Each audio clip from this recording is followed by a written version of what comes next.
Abençoados com todas as bênçãos. Esse vídeo, como sempre, é muito polêmico. É um tema que muitos ainda questionam e muitos tentam explicar com segundas intenções. E o tema desse vídeo é esse: dízimo, trabalho e sustento. O que o texto realmente diz? Quando retiramos um versículo do seu contexto, podemos fazê-lo dizer quase qualquer coisa. Mas quando seguimos a história bíblica, desde a lei até a nova aliança, uma pergunta precisa ser feita. O modelo de sustento dos levitas pode simplesmente ser transferido para os líderes religiosos de hoje? Vamos às Escrituras. Números capítulo 18, verso 20. O Senhor diz a Arão que ele não teria herança territorial entre Israel, pois o próprio Senhor seria sua porção e sua herança. E logo depois, Números capítulo 18, verso 21, explica que os dízimos de Israel foram dados aos filhos de Levi em troca do serviço que realizavam na tenda da congregação. Portanto, o dízimo não surgiu como uma arrecadação universal destinada a enriquecer líderes religiosos. Ele estava inserido numa estrutura específica: Israel, lei mosaica, tribo de Levi, sacerdócio, santuário e produção de uma sociedade agrícola e pastoril. E os levitas não eram simplesmente os pastores daquela época, muito menos qualquer músico ou cantor, como hoje as pessoas, por cantarem em uma denominação, dizem que são levitas. Levitas eram descendentes da tribo de Levi, as 12 tribos lá, né, de Israel daquela época. O sistema possuía destinatários, finalidade e contexto determinados. Aí entramos em Malaquias, o livro de Malaquias. E antes de chegarmos ao famoso roubará o homem a Deus, Malaquias 3:10, precisamos começar a leitura no capítulo 1, Bíblia aberta. Em Malaquias 1, 6 ao 14, os sacerdotes são duramente repreendidos pela corrupção do culto e pelas ofertas impróprias. Em Malaquias 2:1 encontramos: agora, ó sacerdotes, este mandamento é para vós. Vós quem? Vós sacerdotes. Quando chegamos a Malaquias 3, do 8 ao 10, continuamos dentro daquele mundo da antiga aliança. Israel, sacerdócio, templo, dízimo e mantimento na casa do tesouro. E no final desse estudo nós vamos ver qual era a casa do tesouro.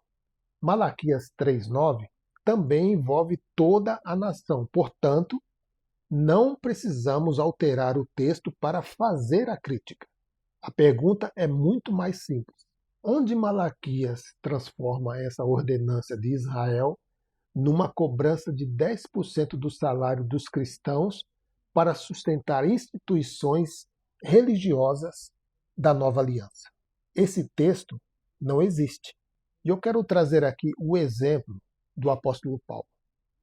Quando chegamos às cartas apostólicas, encontramos contribuição, generosidade, auxílio aos necessitados e também sustento de quem ministra. Mas encontramos igualmente um apóstolo que fez questão de ensinar pelo próprio exemplo.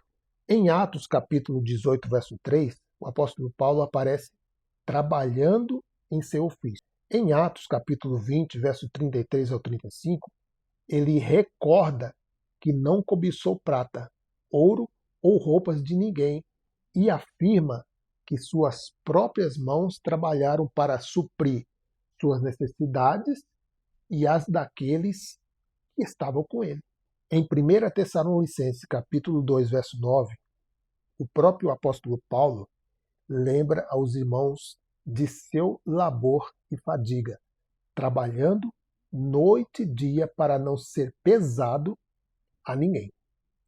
E em 2 Tessalonicenses capítulo 3, do versículo 7 ao 10, volta ao mesmo princípio. O apóstolo Paulo e seus companheiros não comeram gratuitamente o pão de ninguém.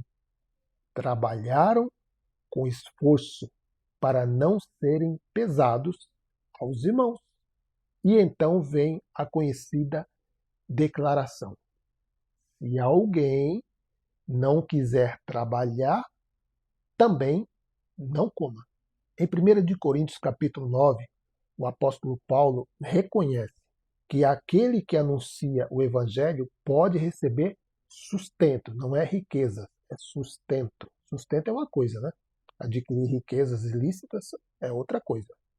Porém, o próprio capítulo mostra algo importantíssimo. Ele abriu mão desse direito para não criar obstáculo ao evangelho. 1 de Coríntios capítulo 9, versículo 12 ao 18.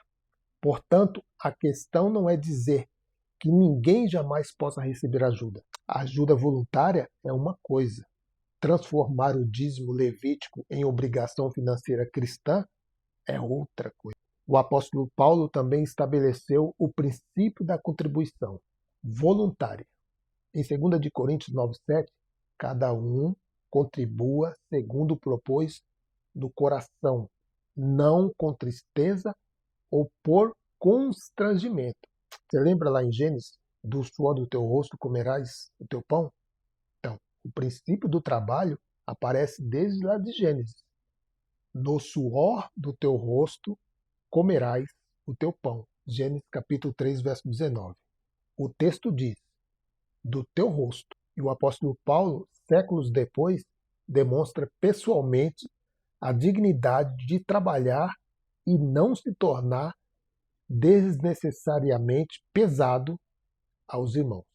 E isso deveria provocar uma reflexão séria sobre modelos religiosos nos quais pessoas simples trabalham todos os dias, enquanto determinados líderes acumulam patrimônios, luxos e riquezas, justificando tudo como se fosse consequência necessária das Escrituras. Não estou aqui generalizando. Existem líderes e comunidades que trabalham com transparência, simplicidade e serviço verdadeiro. A crítica é ao sistema que transforma a fé em instrumento de enriquecimento. Na NTLH, nova tradução na linguagem de hoje, Efésios 2,15 traz a formulação: ele acabou com a lei.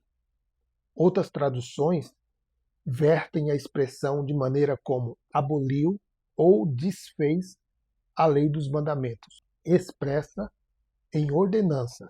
O contexto de Efésios 2, do 14 ao 15, trata da obra de Cristo, derrubando a barreira que separava judeus e gentios e formando dos dois um novo povo. Por isso, surge outra pergunta inevitável. Se utilizamos a antiga legislação levítica para exigir o dízimo, quais critérios bíblicos permitem retirar justamente essa ordenança do sistema mosaico e transformá-la numa obrigação financeira para a igreja? Não podemos ressuscitar seletivamente uma ordenança da antiga aliança quando interessa a arrecadação e ignorar o resto do sistema ao qual ela pertencia. O objetivo não é ensinar as pessoas a serem avarentas. É exatamente o contrário. Ajude, reparta, socorra quem precisa, contribua voluntariamente, seja generoso. Mas generosidade não precisa de ameaça, medo, devorador, maldição ou promessa de enriquecimento. Uma coisa é contribuir por amor, outra coisa é pagar por medo. E talvez a pergunta que melhor acompanhe essa imagem seja: se o apóstolo Paulo trabalhou para não ser pesado aos irmãos, por que o exemplo apostólico quase nunca aparece quando o assunto é dinheiro. Examine tudo dentro do contexto. A Escritura não precisa de manipulação para permanecer verdadeira. Agora, falando da tal Casa do Tesouro. A Casa do Tesouro era a denominação da esquina? Vamos entender isso aqui agora. Quando Malaquias 3,10 fala em trazer os dízimos à Casa do Tesouro, para que haja mantimento, o texto não está descrevendo uma denominação cristã moderna.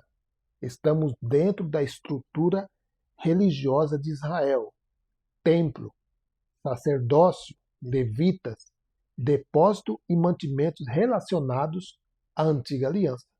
Por isso, simplesmente substituir Casa do Tesouro por minha igreja cria uma equivalência que o próprio texto não estabelece. E aí surge uma pergunta ainda maior.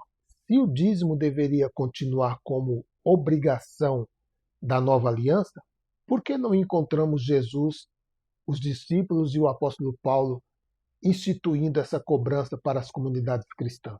Jesus era da tribo de Judá, Hebreus capítulo 7, versos 14.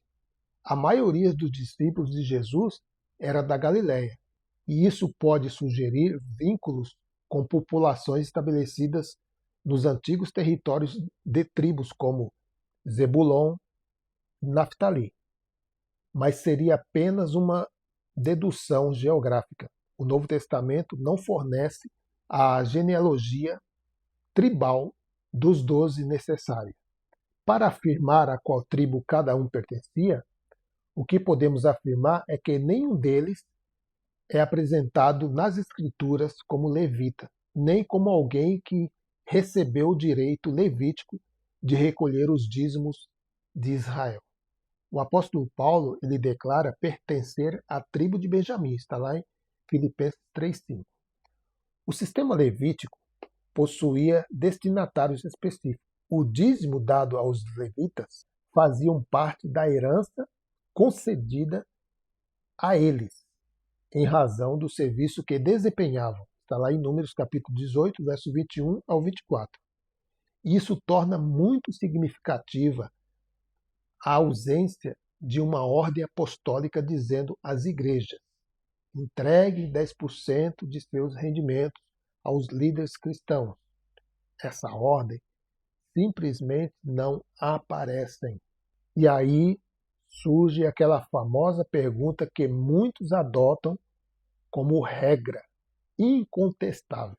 Mas Jesus não confirmou o dízimo em Mateus 23, 23? Vamos examinar os textos. Vamos lá.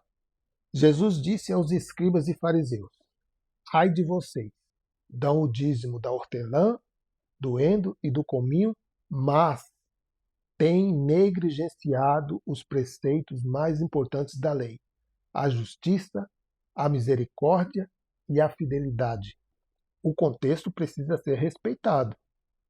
Jesus estava falando com escribas e fariseus judeus, dentro daquele mundo da lei. E observe algo fundamental.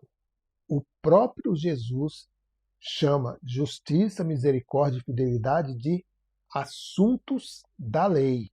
Portanto, Mateus capítulo 23, verso 23, não é uma carta dirigida às igrejas, estabelecendo que cristãos deverão entregar 10% de seus salários aos seus líderes.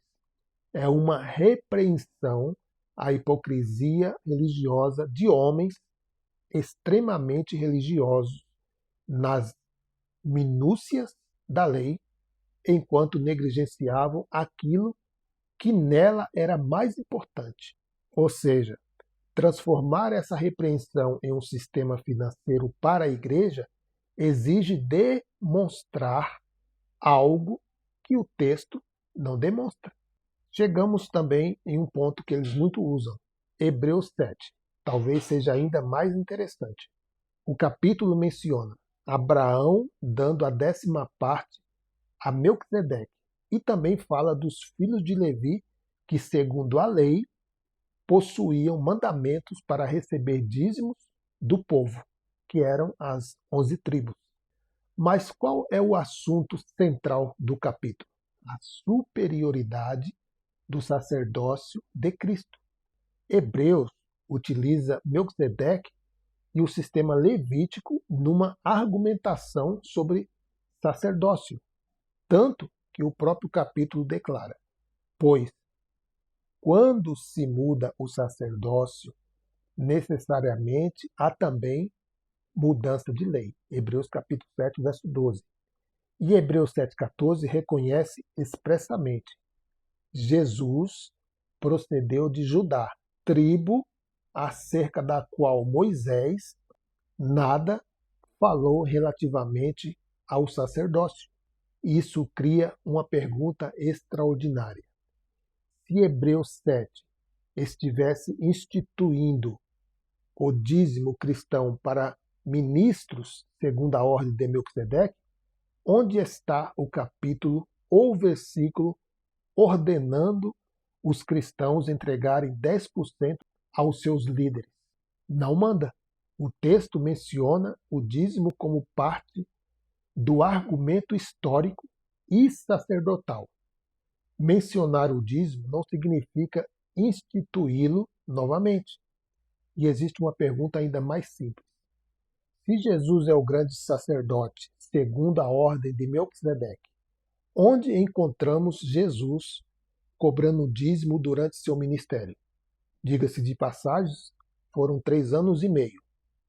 E a igreja que se reunia em casa? E as 7 igrejas da Ásia? Não encontramos. Então, como funcionava a contribuição cristã? Aqui está a diferença que muitas vezes desaparece da discussão. Mas o apóstolo Paulo apresenta um princípio muito diferente de uma cobrança religiosa compulsória. Cada um contribua segundo tiver proposto no seu coração, não com tristeza ou por necessidade. 2 de Coríntios 9:7. Como nós falamos no começo, o próprio apóstolo Paulo trabalhava. Está lá registrado em Atos capítulo 20, verso 34. Já falamos no começo do vídeo. E também o apóstolo Paulo deixa exemplos que você não vê serem seguidos dentro da nova geração de líderes. Ele trabalhava noite e dia para não ser pesado aos irmãos. E 2 Tessalonicenses 3:8 volta ao mesmo exemplo e declara: se alguém não quiser trabalhar, também não coma. Isso significa que sustento ministerial e dízimo levítico não são automaticamente a mesma coisa. Essa distinção é fundamental. E a pergunta que precisa ser respondida: se alguém deseja ensinar que todo cristão está obrigado a entregar exatamente 10% de sua renda a uma instituição religiosa, não basta citar Malaquias 3:10. É preciso demonstrar, dentro da nova aliança, quem recebeu essa ordenança, quem passou a ocupar juridicamente o lugar dos levitas, onde Jesus estabeleceu os 10%, onde os apóstolos cobraram os 10%, onde Casa do Tesouro passou a significar cada denominação cristã em cada esquina. E é justamente aí que precisamos separar contribuição voluntária de dízimo mosaico. Então, a pergunta deixa de ser apenas: você está contribuindo? E passa a ser: estamos seguindo o modelo das Escrituras ou sustentando um modelo criado posteriormente? Então, meus queridos, examinar as Escrituras não é rebeldia, é maturidade, é discernir. Amém, meus queridos? Se esse vídeo foi útil a você, compartilhe essa mensagem para outras pessoas e até o próximo encontro, querendo Deus. Graça e paz.